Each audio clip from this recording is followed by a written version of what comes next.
নবীজি ওয়াদা নিয়েছেন, ও আমার সাহাবারা, তোমরা যদি বেঁচে থাকো কিয়ামতের আগে দেখবে মুশরিকদের সাথে, হিন্দুস্তানের সাথে, ভারতের সাথে গোটা তামাম পৃথিবীর মুসলমানদের একটা যুদ্ধ হবে।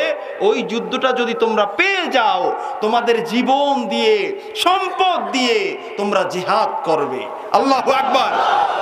তার কারণ ফাইন উক্তুল কুনতু মিন আফদালিশ শুহাদা, ওই যুদ্ধে যদি তুমি শাহাদাত বরণ করো, মনে রাখবে আমার জীবদ্দশার বদর যুদ্ধে, উহুদের যুদ্ধে যারা শাহাদাত বরণ করেছে একই ফজিলত তারা অর্জন করবে। ইমাম মাহদী আলাইহিস সালাম আসার আগে একটা করুণ পরিস্থিতি গোটা পৃথিবীতে বিরাজমান হবে।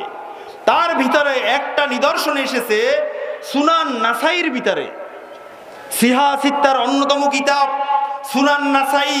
এই নাসাইর ভিতরে আবু হুরায়রা রাদিয়াল্লাহু তাআলা আনহু বলেন, রাসূলুল্লাহ সাল্লাল্লাহু আলাইহি ওয়াসাল্লাম আমাদের থেকে ওয়াদা নিয়েছেন যে গাজওয়াতুল হিন্দ, সেই গাজওয়াতুল হিন্দ মানে হলো ভারতের সাথে, অমুসলিমদের সাথে, মুশরিকদের সাথে সারা বিশ্বের মুসলমানদের একটা জিহাদ হবে, যুদ্ধ হবে।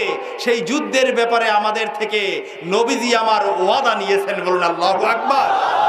কি ওয়াদা? ফাইন আদরাকতুহা উনফিকু ফিহা নাফসি ওয়া মালি।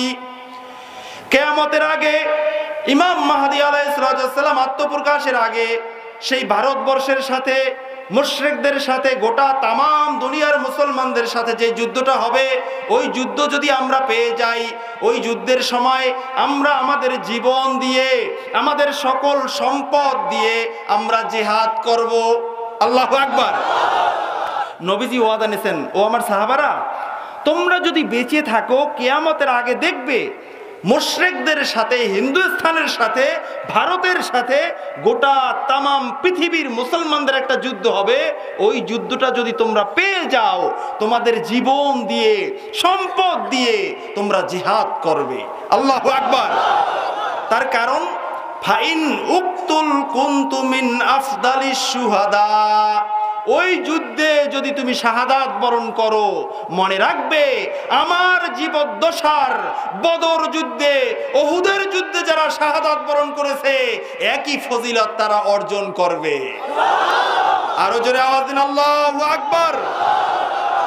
আর যদি শাহাদাত বরণ না করো, ফাইন আর যে ফাআনা আবু হুরায়রা আল মুহাররার, যদি আমি যুদ্ধে করে আমার জীবন বিসর্জন করতে না পারি, শহীদ হতে না পারি, যদি ফেরত আসি, তাহলে আমি আবু হুরায়রা আমার শরীরটাকে জাহান্নামের জন্য হারাম হয়ে যাবে। আল্লাহু আকবার। তার কারণ আমি ওই মুশরিকদের সাথে যুদ্ধে আমি উপনীত হয়েছিলাম। বন্ধুরা আমার, বলুন তো বর্তমান মুশরিকদের সাথে, বর্তমান পৃথিবীর ইহুদি নাসারাদের সাথে মুসলমানদের কি কোনো বন্ধুত্ব আছে? ভাইয়েরা আমার, বর্তমান পৃথিবীতে তাকালে দেখা যায় মুসলমানদেরকে মনে হয় যেন ইহুদি আর নাসারারা পানি ছাড়া গিলে খাবে। আর ওই মুশরিকরা যাদের দেবতা 33 কোটির বেশি, তারাও কখনো কখনো হুঙ্কার মারে যে আমাদের দেশে যারা মুসলমান আছে তাদেরকে অমুক জায়গায় পাঠিয়ে দেব। বলে কি বলে না? চীনের ভিতরে মুসলমান, তারা পাঠিয়ে দেবে। কই পাঠাইবে কোনো ঠিকানা নাই। ভারতের মুসলমান, তাদেরকে পাঠিয়ে দেবে। কই পাঠাবে কোনো ঠিকানা নাই। আমেরিকায় মুসলমান, তাদেরকে বের করে দিবে। কই বের করে দিবে কোনো ঠিকানা নাই। ঠিক কিনা বলেন? তোমাদেরকে জানিয়ে দিতে চাই, আমার আল্লাহ সুবহানাহু ওয়া তাআলা এই জমিন দিয়েছেন মুসলমান মুমিনদেরকে। ঠিক কিনা বলেন?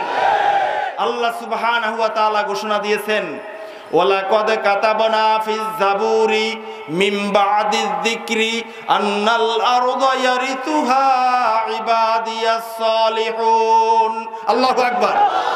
আল্লাহ তাআলা বলছেন, ও দুনিয়ার মানুষেরা, এই জমিনটা আমি মুসলমানদেরকে হাদিয়া করে দিয়েছি। আমাদের হাদিয়া তোমরা ভোগ করো, আমাদেরকে থাকতে দিবে না। সময় আসবে তোমরা পালানের জায়গা পাবে না। ঠিক কিনা বলে?